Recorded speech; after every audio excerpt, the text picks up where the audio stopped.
tentang jadwal atau schedule. Jadi membahas tentang ini ya materinya, baca dan kemudian kurva S. Memang itu ada di, saya kan sudah membuat 3 sumber ya referensi. Yang pertama buku yang karangan Jiddu, kemudian buku Project Management, Body of Knowledge, dan terakhir bukunya Budi Santoso ya. Saya mereka ternyata tidak membahas tentang kurva S ini, sehingga saya browsing mencari seperti apa kurva S. Didapatkan seperti ini bentuknya kurva S. Ya, ini kurva S. Jadi intinya kurva S itu bagian dari metode untuk menampilkan jadwal atau schedule pelaksanaan kegiatan proyek. Ya. Nah, kemarin kita review sedikit ya. Materi kita tentang ini, tentang penjadwalan. Ya. Kita sudah membahas tentang bagaimana suatu manajemen proyek itu dibuat jadwal atau schedule kegiatannya. Ya, sehingga dari sini nanti akan ketahuan berapa lama atau durasi dari tiap-tiap kegiatan, sehingga kalau dijumlahkan secara total masa kegiatan itu berapa lama. Nah, ini contohnya ya. Ini kemudian materi ini saya ambil dari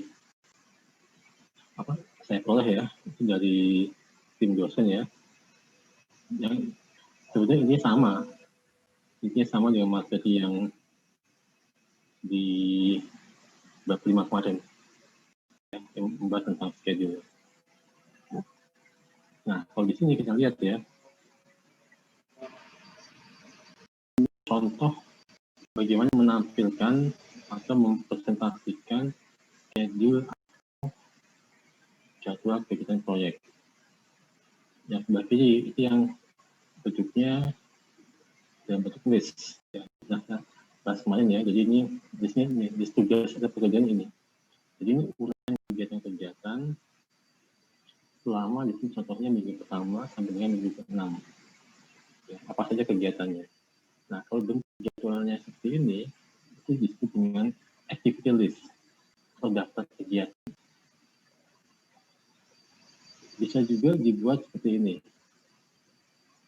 Ya, kalau dibuat seperti ini, jadi ini kolom kegiatannya, dengan ini kolom pelaksanaan lamanya.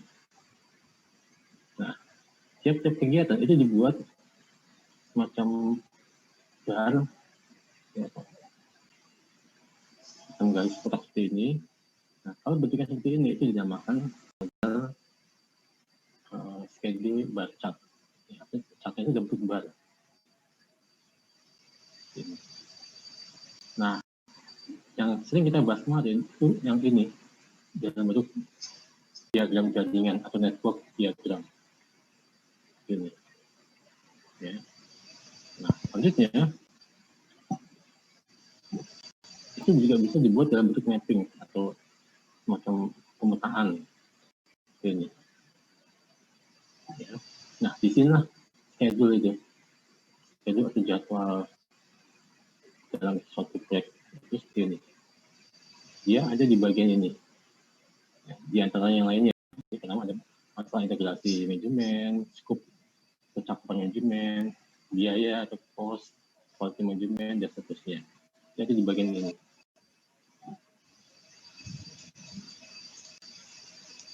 Nah,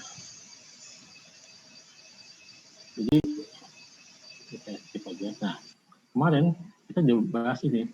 Ada metode, beberapa metode yang bisa digunakan untuk membuat atau menampilkan schedule atau jadwal suatu proyek. Pertama itu bentuk ini, namanya PDM, Precedence Diagram Method. Ini apa nih?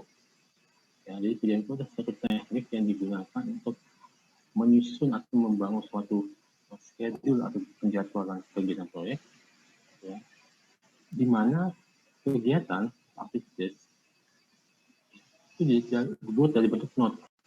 Nah, ini kita bahas kemarin ya di minggu lalu pada waktu saya menampilkan ini buku yang karangan Agus Susanto ini, ya, di sini.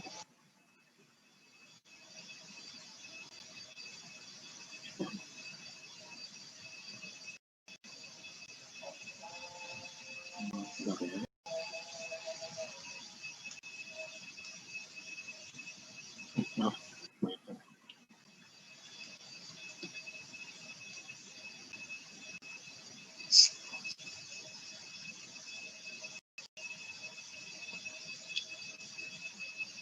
nah, ini ya, ini kemarin ya. Ini waktu kita membahas tentang metode untuk membuat penjadwalan. Kemarin saya sampaikan di sini ada, nah ini ya, dia dibentuk simpul atau note, atau namanya adalah activity on note. Nah ini gambarnya. Ya. Nah, panah ini itu menunjukkan aktivitasnya atau kegiatannya. Ya, ini yang saya ambil dari buku Agus Santoso. Ya. Nah, selanjutnya kita kembali lagi ke yang tadi, yang ini. Nah, ya, jadi intinya PDM ini, model PDM ini, itu kalau di bukunya tadi Agus Santoso,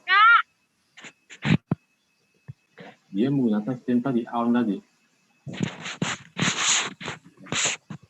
Yang dia menggunakan ini note, simpul bahasa Indonesia ini. Ini. Ya, jadi, kemarin sudah saya sampaikan bahwa tiap buku atau tiap pengarang itu kadang menggunakan istilah yang berbeda. Nah, di dalam hal ini tadi model PDM ya, yang ini metode ini ya, itu sama dengan model ini activity on note atau AON yang ada di bukunya Agus Santoso. Ya, sehingga kalau kita mau menjelaskan model PDM, kita juga membaca dari bukunya Agus Santoso tentang ini activity on note.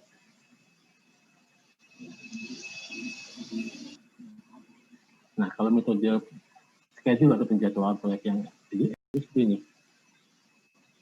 Jadi ini kegiatannya, aktivitasnya, ya.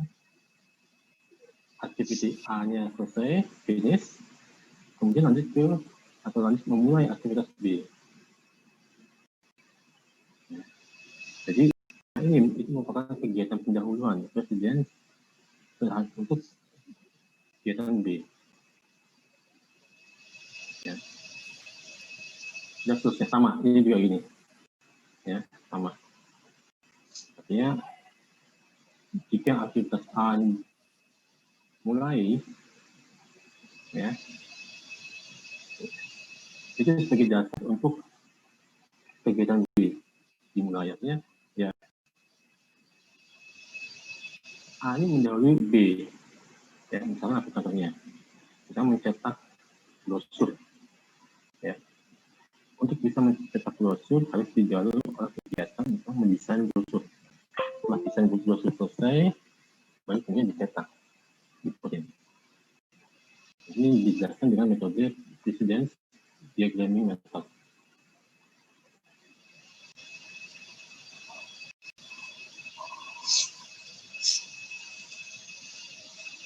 Selanjutnya, yaitu model ini kemarin juga sudah dijelaskan, PERT, ya, program evaluate.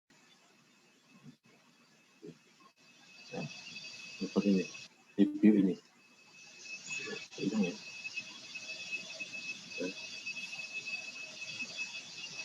Ya. Ya, dengan program POT ini, ya, itu suatu kegiatan itu memiliki 3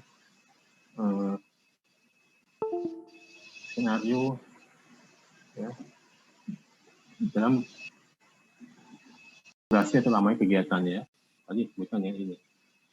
Jadi dia kalau menggunakan model POT ini ya, program evaluation review teknik ini, itu ada 3 estimasi perkiraan ya, untuk mendefinisikan lamanya kegiatan, lamanya aktivitas. Ya, yaitu untuk kegiatan yang paling mungkin dilakukan, ya, most likely ini di nama M, lalu kegiatan yang sifatnya optimis dan kegiatan yang pesimis. Ya. Nah, jadi setiap kegiatan tuh dia punya ini, punya 3 perkiraan ini. Kapan dia mengalami masa optimis, kapan mengalami masa moderat ya, artinya yang paling mungkin itu dilakukan, dan kapan dia melakukan kegiatan yang sifatnya pesimis. Nah, dari 3 ini, ya, itu bisa diperkirakan, diestimasikan kira-kira durasi atau lamanya suatu kegiatan itu berapa lama. Ya.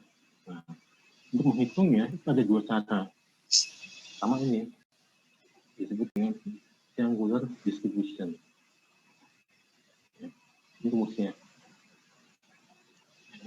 Jadi lamanya atau durasi kegiatan yang sifatnya optimis, ya.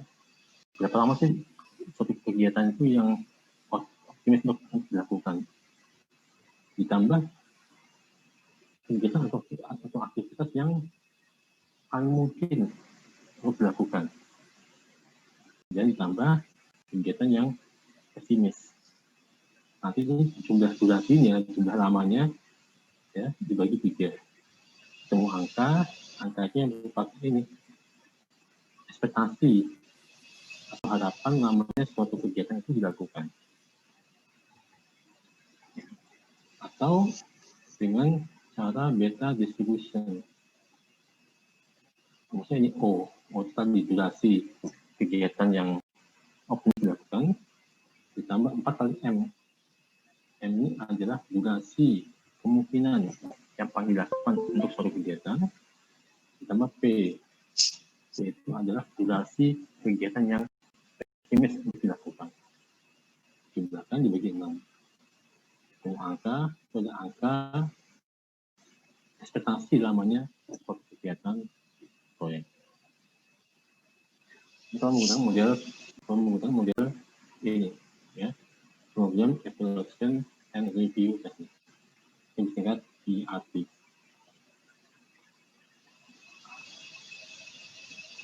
Nah, selanjutnya yaitu model CPM atau Critical Path Method.